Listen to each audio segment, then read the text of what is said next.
Hello बच्चों, आपका अपने चैनल में फिर से एक बार स्वागत है।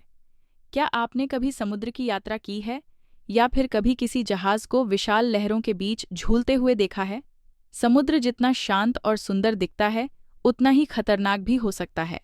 और इस खतरनाक समुद्र में जहाज़ों के लिए सबसे बड़ी चुनौती होती है पानी के भीतर छिपी चट्टानें जो दिखाई नहीं देतीं। हमारी आज की कविता द इंचकेप रॉक के दूसरे भाग में हम जानेंगे कि कैसे इंचकेप रॉक पर लगी चेतावनी बेल ने कई जहाज़ों को बचाया और कैसे इस बेल को हटाने की बुरी नीयत से एक समुद्री डाकू ने बहुत बड़ा पाप किया। क्या होगा जब यह चेतावनी देने वाली बेल नहीं रहेगी? आइए, इस रहस्यमय और रोमांचक हिस्से की गहराई में चलते हैं। अब हम कविता की पहली कुछ पंक्तियां पढ़ते हैं और देखते हैं कि कवि ने किस तरह से खतरे का चित्रण किया है। When the rock was hit by the surge's swell, the mariners heard the warning bell, and then they knew the perilous rock, and blessed the abbot of Aberbrothock. आइए, अब हर एक पंक्तियों का विश्लेषण देखते हैं। When the rock was hit by the surge's swell, इस पंक्ति का अर्थ है कि जब समुद्र की ऊंची लहरें इंचकेप रॉक को छुपा लेती थीं, तो चट्टान दिखाई नहीं देती थी। बच्चों, आप समझ सकते हैं कि समुद्र के अंदर छिपी चट्टानों से टकराना जहाज़ों के लिए कितना खतरनाक हो सकता है। The mariners heard the warning bell. इसका मतलब है कि जब लहरें चट्टान को ढक लेती थीं, तब नाविक चेतावनी की बेल की आवाज़ सुनते थे। यह चेतावनी उन्हें बताती थी कि चट्टान पास है, जिससे वे सावधान हो जाते थे और अपने जहाज़ को सुरक्षित दूरी पर रखते थे। And then they knew the perilous rock.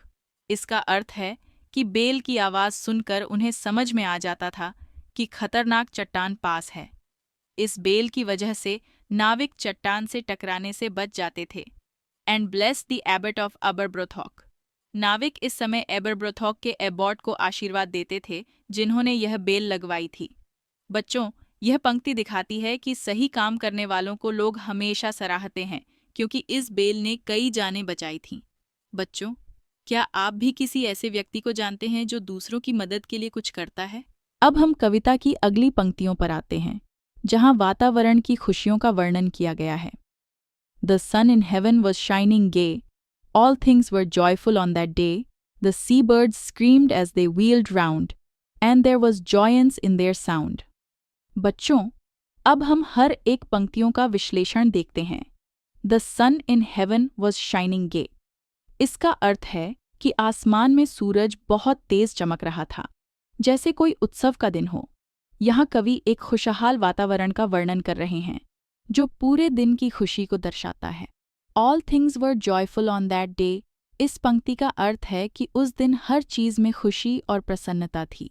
यह एक अच्छा और शांति से भरा दिन था, जिसमें चारों ओर सुखद माहौल था। The sea birds screamed as they wheeled round. इसका अर्थ है कि समुद्री पक्षी इधर उधर उड़ते हुए आवाजें कर रहे थे।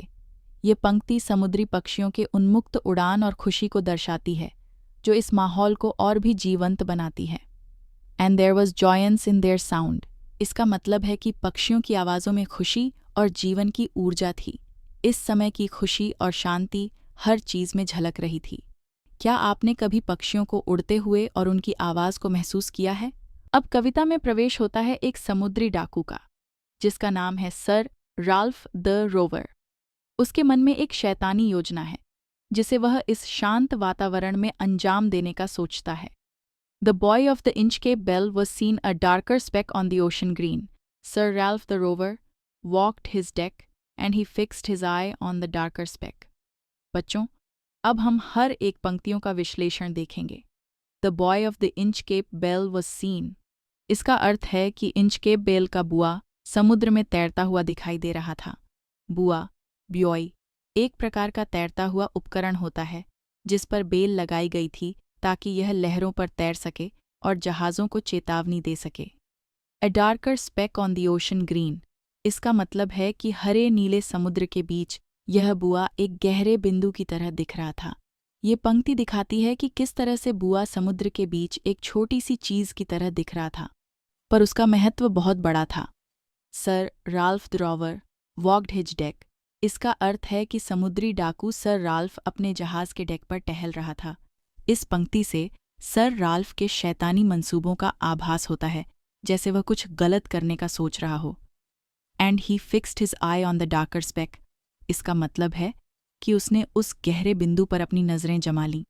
बच्चों, ये एक महत्वपूर्ण पंक्ति है, क्योंकि यहाँ से सर राल्फ की बुरी योजना शुरू होती है। वह उस बुआ को देख रहा है जिस पर चेतावनी बेल है और उसकी नीयत में खोट है। बच्चों, क्या आपको लगता है कि सर राल्फ कुछ गलत करने की सोच रहा है? बच्चों, अब हम देखेंगे की points of the poem. 1. Inchcape bell का महत्व।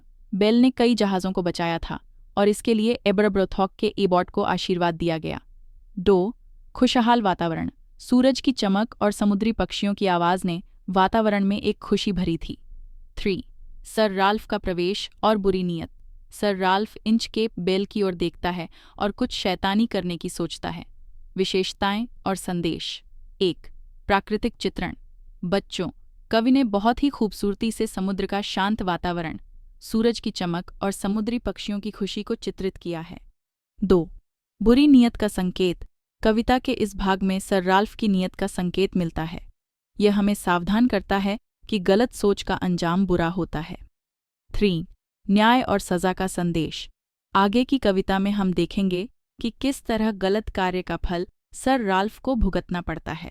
बच्चों, इस दूसरे भाग में हमने देखा कि इंचकेप बेल कैसे नाविकों को खतरे से बचाने में मदद करती थी और एबॉट की अच्छी नीयत का फल कई लोगों को मिल रहा था। लेकिन अब सर राल्फ के बुरे मंसूबों का संकेत मिला है। वह इस बेल को हटाने की योजना बना रहा है, जिससे दूसरों को नुकसान पहुंचेगा। इस कविता का यह हिस्सा हमें यह सिखाता है कि हर अच्छे काम का असर अच्छा ही होता है, और अगर कोई बुरा काम करने की सोचता है तो इसका बुरा अंजाम जरूर होगा। उम्मीद है कि इस दूसरे भाग से आपको इंचकेप की बेल और सर राल्फ की नीयत का संकेत अच्छे से समझ में आया होगा। अगले भाग में हम देखेंगे कि सर राल्फ की इस शैतानी योजना का क्या नतीजा होता है।